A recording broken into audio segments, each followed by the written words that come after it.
Estamos de vuelta en Mañana en Directo. Dejamos de lado por un momento lo que sucede allá en el sur con la emergencia que se vive en torno al volcán Villarrica para hacer un alto y discutir de política o conversar sobre política, porque ayer se retomó las labores parlamentarias, la discusión de la reforma laboral en la Comisión del Trabajo de la Cámara ya comenzó y a esa sesión llegaron representantes de varias entidades que tienen directo interés y vinculación con este tema. Entre ellas la CUT, y justamente fue la multigremial la que emplazó al Ejecutivo a modificar esta iniciativa para, entre otros puntos, incluir el reajuste de la inflación al piso mínimo de las negociaciones colectivas. En Mañana en Directo queremos ahondar en este tema. Para eso nos acompaña el diputado de la UDI, quien es además integrante de la Comisión del Trabajo, Patricio Melero. ¿Qué tal, diputado? ¿Cómo le va? Buenos días, Paola. Buenos días, Sebastián. Muy bien. Aquí iniciando el año legislativo. Bueno, y iniciaron entonces con esta sesión que se le vio bien acalorada. Posturas, de hecho, salieron hartas cuñas, hartas encontrones también, por ejemplo, respecto a temas como la indemnización por años de servicio, en fin. ¿Cómo se planteó ayer el comienzo de la discusión de la reforma laboral?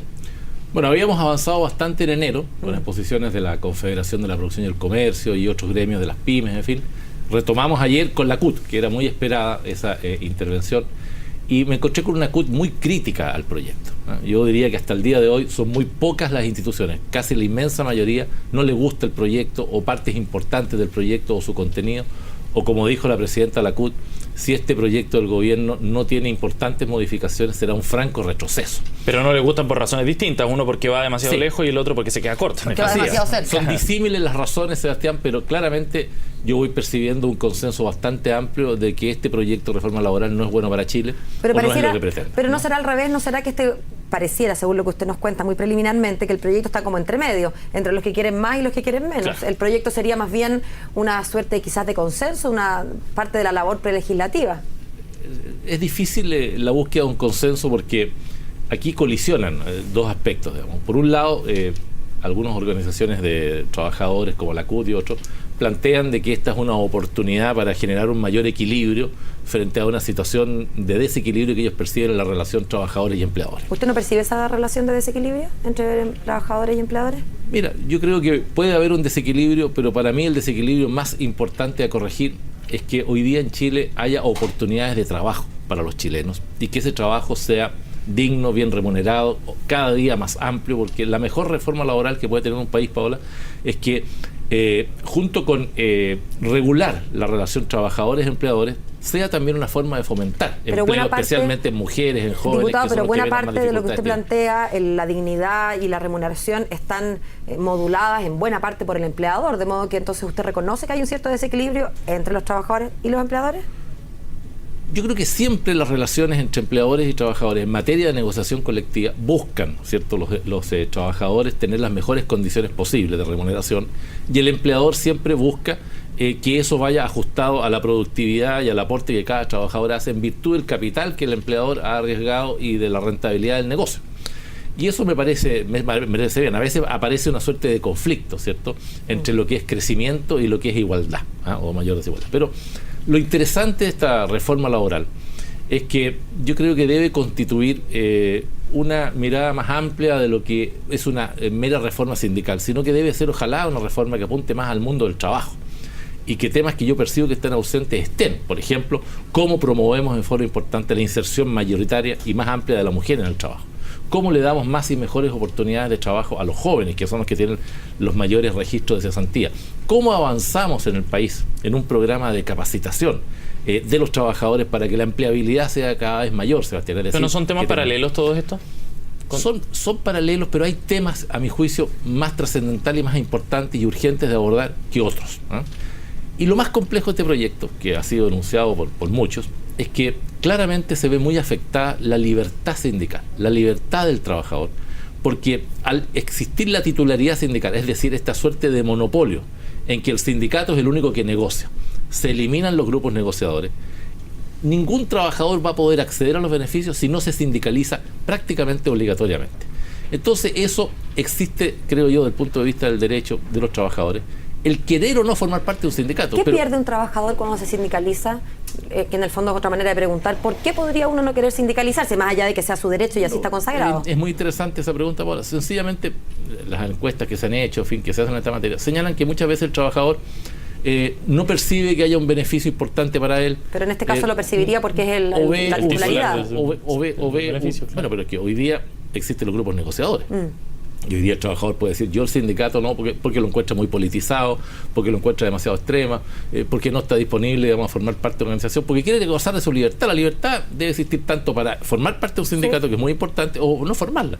Bueno, este proyecto te lleva a coartar mucho la libertad del trabajador, y prácticamente si tú no te sindicalizas y no pagas la cuota y no te metes en el sistema, quedas al margen de cualquier aspecto de negociación colectiva. Y lo que se negocie, para que se le traspase a los trabajadores que no están sindicalizados, obligatoriamente tiene que tener el acuerdo del empleador y del trabajador. Ayer, por ejemplo, creo que fue la SOFOFA que planteó, digamos, o la Confederación de la Cámara de Comercio, que esto sea universal, que de inmediato se traspase a todos los trabajadores que no hayan sido parte del sindicato. En fin, ese es uno de los temas. El tema de no reemplazo en el caso de huelga. Muchos empleadores han señalado situaciones complejas, por ejemplo, los que abastecen los supermercados, los exportadores. ¿Qué pasa si acá me paraliza una empresa? Yo pierdo toda mi fruta, los productos refrigerados que tienen línea de frío o que deben de ir de un supermercado a las plantas se echarían a perder. Es decir, hay determinadas situaciones que también requieren una mirada más puntual. Así que creo que es una reforma laboral que hoy día está teniendo una visión muy crítica del mundo de la pequeña y mediana empresa, muy crítica ayer de la CUT. Me sorprendió, yo esperaba una mirada más complaciente, y me encontré con una CUT muy crítica. Más cercanía de la CUT con el gobierno, finalmente. Sí, yo en algún momento había bastante bueno, la Bárbara Figueroa sintonía entre Bárbara militante Figueroa del Partido Comunista, con Alberto Díaz, militante de la Macasa Cristiana. Son todos militantes de partido. Arturo Martínez es militante del Partido Socialista. Son todos militantes de partido de gobierno, pero están en una posición muy crítica y exigiéndole al Parlamento que acojan los cambios que ellos están planteando. Y ahí va a haber sin duda mucho debate. Diputado, hay mucho debate también en torno a lo que sucede con el caso Penta, si es que uno pudiera englobarlo además con el caso SQM, con el caso Cabal, de una manera más amplia. Me gustaría preguntarle respecto a esta decisión de la UDI de echar pie atrás con esta comisión investigadora que iba a abordar precisamente el caso Cabal. ¿Ese fue un gesto hacia la presidenta Bachelet? Yo entiendo que puede ser interpretado así, Sebastián, pero claramente lo que se hizo fue mandar el cuestionario a la presidenta en el día de ayer sobre el caso Cabal que afecta a su hijo, a Sebastián Dávalo, y en paralelo no llevar adelante, Paula, la comisión investigadora, porque ya nos ha pasado en el pasado que se genera una suerte de colisión cuando hay una comisión investigadora de la Cámara y en paralelo hay una acción del Ministerio Público, de la Fiscalía y de los tribunales. Entonces hemos optado por el camino de que esto vaya por el camino de la Fiscalía y de los tribunales y dejemos que sea el cuestionario a la presidenta la que obligue a... Pero el caso Penta tiene su comisión investigadora y sigue adelante. Sí, está bien. Yo eso lo entiendo. En esta materia nos pareció más prudencial a la luz de la experiencia también del propio caso Penta. Lo mismo pasó con el caso Cascada, que muchas veces las acciones de la Cámara de Diputados generan un efecto complejo. Solo los organismos reguladores, como era en ese momento la superintendencia, o la acción de los tribunales. Y por prudencia, y dado que está muy activo el Ministerio Público en esta materia, preferimos dejar por la vía judicial. Diputado, ¿quién está haciendo la comunicación estratégica en la UDI? Porque sinceramente, cuando ustedes dan pie atrás... No se ve, dices tú, se ve poco, la verdad, porque cuando ustedes dan pie atrás a días de las formalizaciones del caso Penta, uno inmediatamente lo ve como un gesto, porque además la explicación que usted nos da tampoco parece muy atendible, dado que existen todavía comisiones políticas funcionando en paralelo. Entonces, como que no se ve mucho la razón, no se entendería mucho la razón, y se lo digo bien sinceramente, se entiende y además poco la razón. se echa pie atrás justo cuando se presenta este proyecto de parte del gobierno de abordar de una manera más sistemática la frontera ahí entre lo negocio y la política, que también fue entendido de alguna manera como una solución política al conflicto que se ve en el caso Penta, Cabal, Lo primero que hay que decir, Paola, que las comisiones investigadoras no son resorte exclusivo y excluyente de la UDI. Son aprobadas por mayoría en la Cámara y se necesita el concurso del gobierno, o decir, del oficialismo, de los parlamentarios de gobierno y de la oposición. Es decir, no lo decidimos nosotros por sí solos. Segundo, a la luz de la experiencia de comisiones legislativas pasadas, nos pareció que en este caso... Comisiones investigadoras. Sí. Nos pareció que en este caso era más prudente dejar que actúen los tribunales y la Fiscalía más que el poder político. Y eso es una decisión prudencial, tú podrás tener quizás una visión crítica de eso, pero creo que tiene el asidero de la experiencia de lo que hemos tenido en el pasado, que hemos tenido colisiones de dificultades. Este fue un tema que en su momento, me acuerdo, en la comisión del caso Cascás, de Soquimich, yo la integré.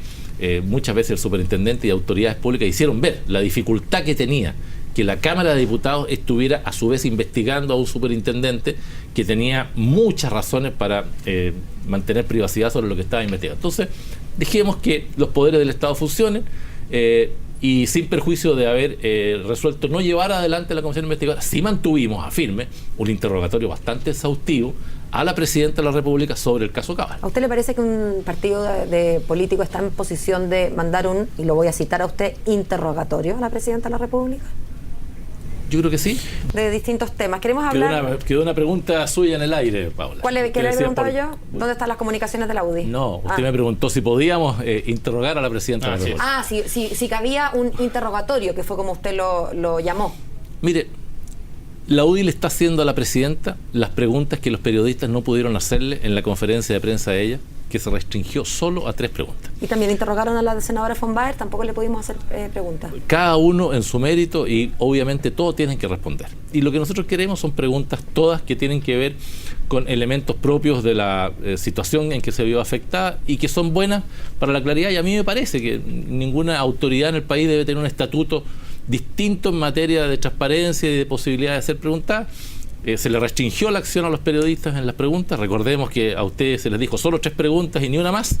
Nosotros le estamos haciendo las preguntas que ustedes no pudieron hacer. No están haciendo la pega. Diputado, déjame decirle algo, pero es que desde la más sinceridad ciudadana, ¿cómo no? Yo le encuentro razón, digamos yo en lo personal como periodista, y muchos de mis colegas han reclamado, todo el mundo quiere más respuestas por parte de la Presidenta, y eso es sin duda, estamos completamente de acuerdo en eso. Y sin embargo, permítame también decirle que aparece... ¿cómo decirlo? Curioso, al menos, que sean ustedes desde la UDI los que se yergan como defensores de la libertad de prensa o de las comunicaciones, cuando la que inauguró la tanda de declaraciones sin preguntas fue la propia senadora von Baer. Por eso le digo que, estando de acuerdo con el fondo, más allá de que no me corresponde a mí decir si lo que se debe hacer es mandar un cuestionario, exigir respuestas de la prensa, en fin, pero estando de acuerdo con el fondo, insisto, aparece hasta divertido, si me permite, que sea la UDI la que me venga a decir que no están haciendo la pega cuando partimos por casa. Yo no he dicho que no estén haciendo la pega. No, que nos están ayudando a hacer la pega. Yo lo que estoy diciendo es que se impuso ahí una restricción. Y le acabo de decir, Paula, esto debe ser común para todos. O sea, a mí no me parece que una autoridad restrinja el acceso a las preguntas. ¿Usted lo hicieron saber a la senadora von Baer cuando hizo su declaración? La senadora von Baer ha sido requerida muchas veces en el Senado, en conferencias de prensa, en los pasillos, en su región, en todas partes, y ha tenido y ha debido contestar muchas veces preguntas. Pero cuando tenía que contestar las preguntas más importantes no lo hizo, y no aceptó preguntas. Está bien, Sebastián. Yo creo que esa es una conducta que hay que superar. No me parece que deba ser una forma... Se lo han hecho ver. ¿Y agrava su falta, la falta de la senadora von Baer? Lo que pasa es que cuando usted lee una declaración pública y da una opinión, bueno, está de alguna manera dando una respuesta. Fue lo que hizo la Presidenta, ¿cierto? Leyó una declaración y restringió las preguntas. A mí me parece que ese tipo de situaciones ojalá no vuelvan a ocurrir, no se deban dar. Y no veo por qué eso va a deslegitimar nuestra acción fiscalizadora o nuestra acción opositora. ¿De verdad usted no ve, pero de verdad, diputado, con la mano en el corazón, ojalá pudieran apagar las cámaras, pero de verdad usted no encuentra que hay una cosa curiosa, media risible, media irónica al menos, en que ustedes sean los que digan, pucha, Presidenta, ya pues conteste, cuando yo no vi a ningún diputado ni senador de la UDI decir, ¿sabe qué más, senadora? Con todo cariño, usted es colega nuestra, correligionaria, pero por favor venga a contestar las preguntas. ¿No le parece que hay una ironía al menos? Yo creo que cada uno tiene que responder por sus propios actos. Y la senadora von Baer ha respondido de esa forma. Hay otros, como el senador Moreira, digamos, que dio una amplia conferencia de prensa. El presidente de la UDI ha estado disponible a contestar todas y cada una de las preguntas. Cada uno en una situación compleja toma su forma de actuar. Yo estoy señalando lo que a mí me parece como diputado, una conducta que debe darse. Puedo entender que a veces las autoridades quieran restringirlo, pero estoy haciendo una visión crítica, general, de la forma como en general debemos de actuar en la exposición y en la transparencia a las preguntas que se puedan generar. Diputado, y en orden a esa transparencia precisamente, y considerando lo que sucedió en el Partido Socialista con Sebastián Dávalos y Natalia Compañón y el caso Cabal, en la UDI, ¿deberían haber renuncias también de parte de los senadores o parlamentarios involucrados en casos de financiamiento irregular? Nosotros en esa materia, Sebastián, hemos tomado una postura institucional, que es el de la presunción de la inocencia hasta que no se demuestre la culpabilidad. El senador Moreira reconoció su El senador Moreira hizo un reconocimiento de las irregularidades. Él efectivamente ha estado disponible y ha presentado su renuncia a la mesa directiva. La mesa directiva le ha dicho... Sí, a la mesa directiva, no como militante, que es lo que hicieron. No, a la mesa directiva como vicepresidente. Y la mesa directiva le ha dicho, nosotros queremos tener una postura común para todos, y hoy día no hay ningún parlamentario ni político formalizado. Recién se está iniciando una investigación, y creo que hay que esperar. Y nuestra posición es, mientras haya investigación, todos en su lugar, mientras haya condena, vamos viendo y tomaremos decisiones respecto a lo que eventualmente pueda ocurrir. Diputado Melero, muchas gracias por haber venido. Bien, buen día. Gracias a ustedes por Buen día. invitar. Gracias.